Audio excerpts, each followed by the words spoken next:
Last week, reports came out that Raja Jackson had agreed to a plea deal connected to his assault case involving Psycho Stu and is expected to spend 90 days behind bars. Raja will also be required to pay more than $80,000 in restitution along with completing 2 years of formal probation. During a live stream last night featuring Rampage and Adrian Broner, Raja made a short appearance and finally spoke about the situation himself. Yeah, I want to do it. You ain't see it? Well, how long you gotta do? That's all. We can talk. We can't talk about that. But you are going to jail. Get off the streets now. Whatever. I will. The already good, man. Get it. Hey, justice was served. No. No. Your lawyer. No. He need to learn. No, but are you serious? No. You need to learn. You need to learn. What do you mean? Hey, we'll talk about that later. He basically telling you, go sit your close. You do got a W lawyer though. Yeah. I ain't gonna lie. Yeah. You got a good lawyer. No, fact. You got a good lawyer. Yeah. Fact. Justin Gatesy believes things became very emotional during the White House press conference when Ilya got into a tense and heated confrontation with Josh Hogan.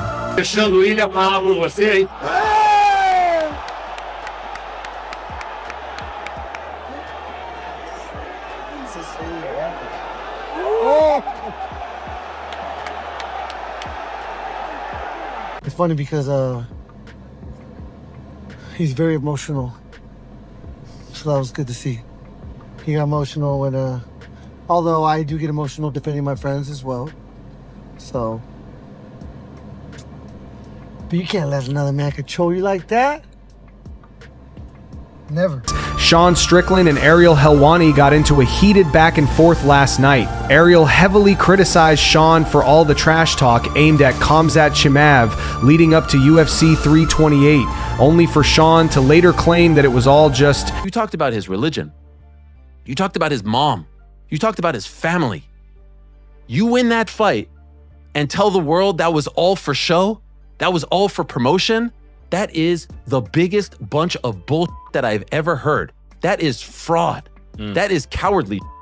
I have always said that, and Sean's a big boy, and I think he can handle this. You cannot do what he did and say what he did in the build up to that fight and then tell us seconds after the fight is over, I was just trying to sell the fight. Yeah. You can't do that. You cannot walk that back. That's family. You called his mother you called his religion awful things. That doesn't go away, I'm sorry. And all that tells me is, you're not who you say you are. And I thought on Thursday and Friday, he is exactly who he says he is, because he stood there and said it all from his chest. I always said Matt Serra versus Matt Hughes, the culmination of that feud, was the most disappointing thing of all time. Those two guys hated each other. And at the very end, they hugged it out and said, we're all good. Remember the build up to that? Oh, yeah. It was venomous. Sean responds via X. Sean Strickland wrote, "This is why I don't do media with him. You are a leech who I have never respected, and the moment I met this man, I knew his quality." And he added that the hatred between them was real, saying that what Ariel said about him was wrong, and what he said about Ariel was also wrong, and explaining that this is what hate and anger does to people, and that it may still be there, but they earned each other's respect through blood, while also saying he would never expect a man of his quality to understand, and calling him a pathetic MMA leech who has done nothing except criticize men who are better than himself. Sean continued by saying that Ariel personally thanked him once for standing up for Israel during the 7th attacks, and he stated that he stands by that, while also explaining that over time his views changed dramatically from hostage rescue to what he described as collective punishment aimed at women and children, and he also said that the AIPAC joke may have rubbed him the wrong way because of how strongly Ariel supported Israel, and he ended by repeating that Ariel is a weak man who he will continue to avoid.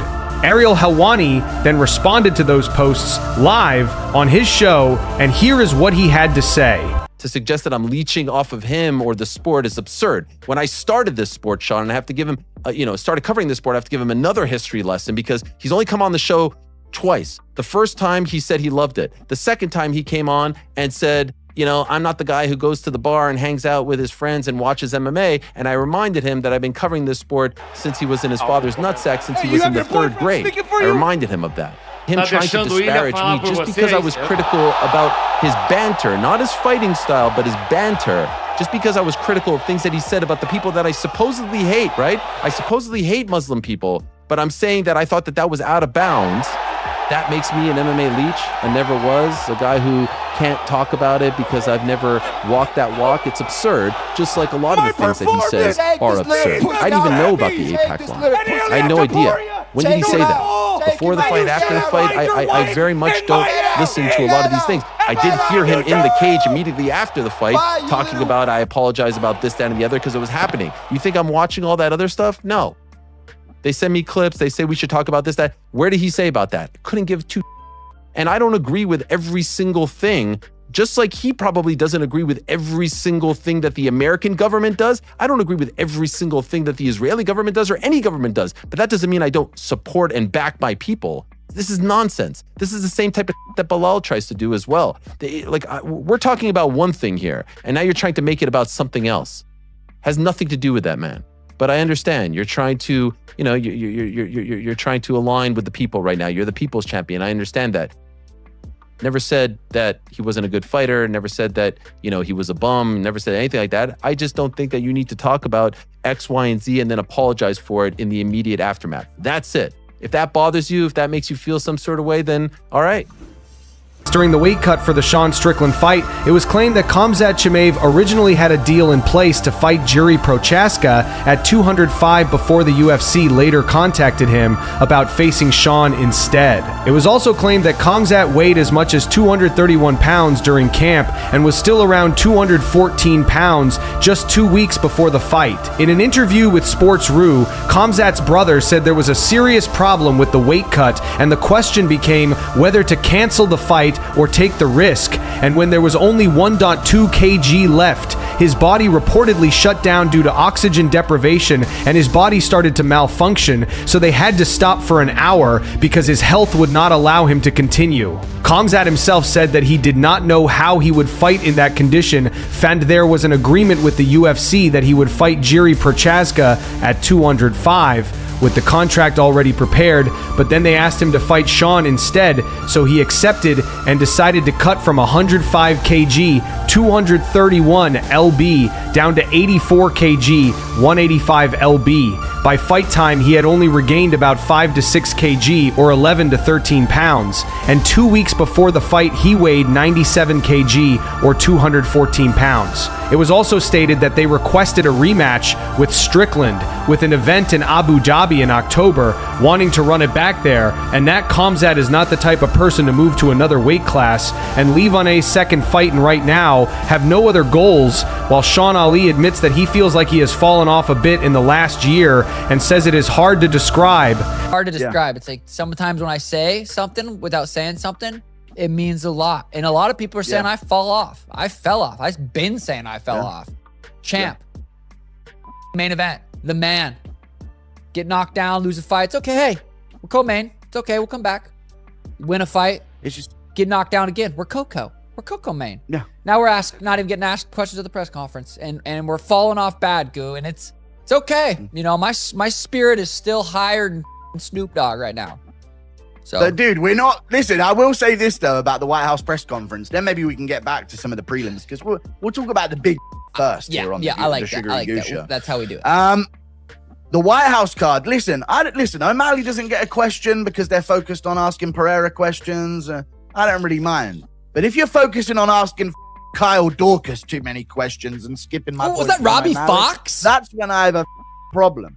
Was that Robbie Fox that did that? Was he trying to think, oh, this will be good, I'm going to ask Kyle a question? But in my defense, Robbie Fox. In my defense, Goo, the press conference got cut a little short. There was a bunch of fans standing in line for questions, they were like, hey, Sugar, I got one for you. I could just feel it. I feel like there was 7 questions about to be asked in a row about the Sugar Show. And I was about to answer. No, dude, you know what's funny? Going into the press conference, I'm like, I don't really have anything to say. Amen, cool. 7-5. I had nothing to say. In my mind, I'm like, I don't really want to I didn't really give a to get asked a question because there were so many stars on the board, on the thing. It's like, the less I could say, the better. Didn't have anything to say. Didn't really care.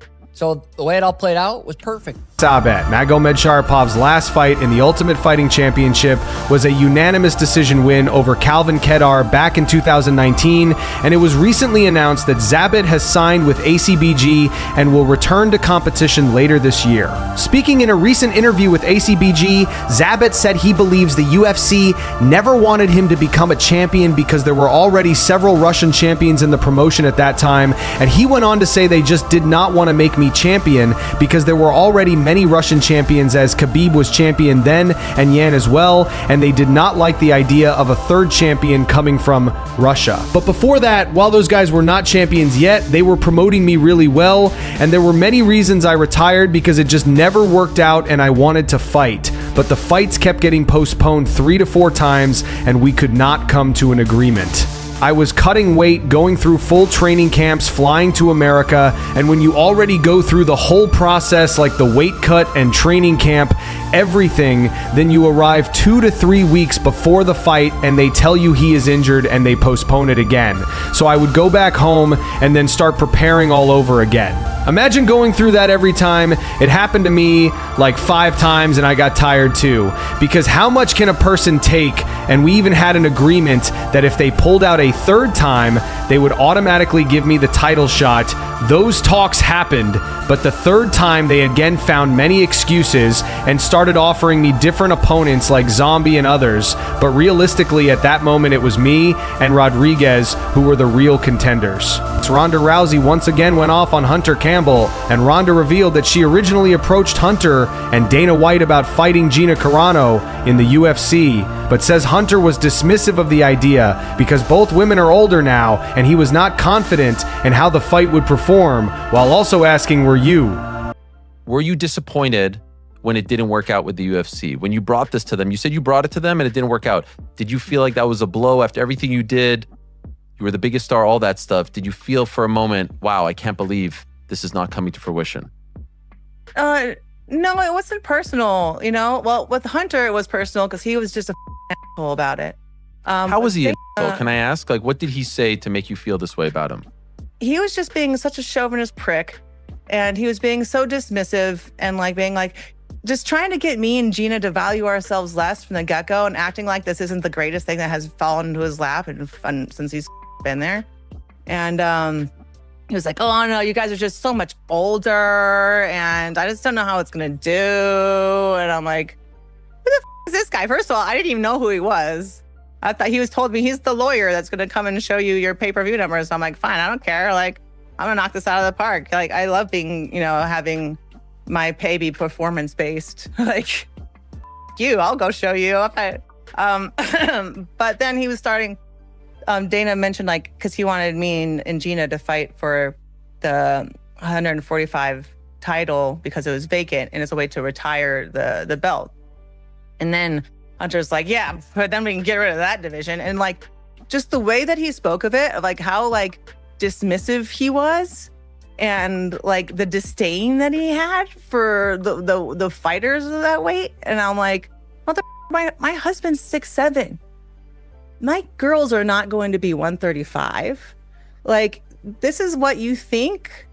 Women that are heavier than 135 pounds, they can't offer you anything, that they're worthless, that they're worth scoffing at. And it just really rubbed me the wrong way that this guy is the person that's going to be shepherding the company that I helped build.